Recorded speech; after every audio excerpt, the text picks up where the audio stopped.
One of the great questions in golf is, how do I get better? And the answer is, you need to know what you're doing right now. Not what you were doing 5 years ago, or what you wish you were doing, or what you hope you're doing, what you really are doing.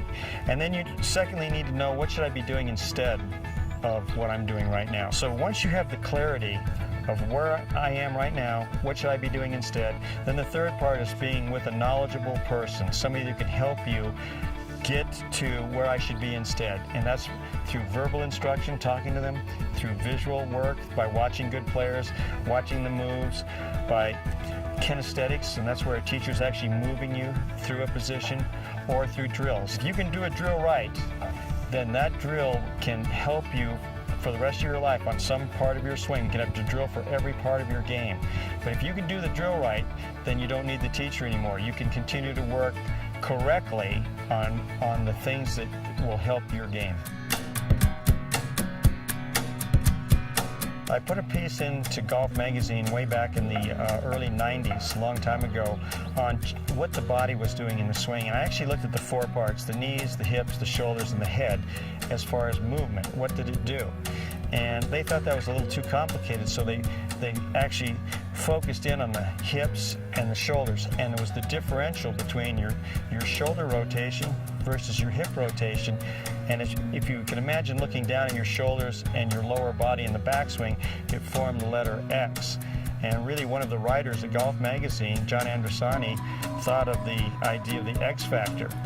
And that's what the article became, and it became the #1 all-time best-selling magazine for Golf Magazine. So it kind of took off from there, and then that was topic #1 for me. I did 2 other cover pieces on that. Then I did a video. Then I did the book. Then I did the Golf Channel series, a 10-part series on the Golf Channel on the X Factor. So it became taking the X to the top, taking the X to impact, what were the sequential movements of the body and how it moved, and then that's gone into biomechanics worldwide. To me, the thing that would be different is the amount of playing that I did. I was able to play in PGA Tour events. I played in U.S. Opens, the U.S. Junior, the U.S. Amateur, the United States Senior Open. I've teed it up in the Masters.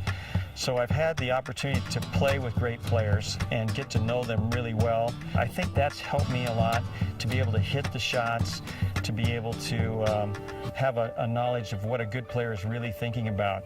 I think there's a lot of teachers that work indoors in a lab and come up with a perfect swing. But the fact is that all great players have their own signature move.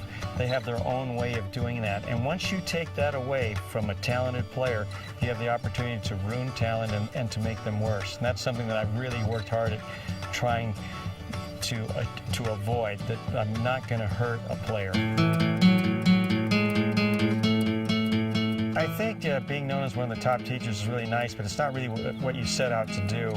I think what was important to me was to try to be as good as I possibly could be. The fact that I started to work with tour players and they had success, you get a reputation, also with some top amateurs, and you know, it just kind of snowballs and you're an overnight success at one time. I do a lot of golf schools, I do a lot of individual lessons with average people, and I still teach tour players. So I enjoy it. You know, I think you have to love what you're doing, and I think I really enjoy having so many teachers work under me where we do a lot of training. It's really fun to see them progress in their life and go on to some great things that they do in teaching.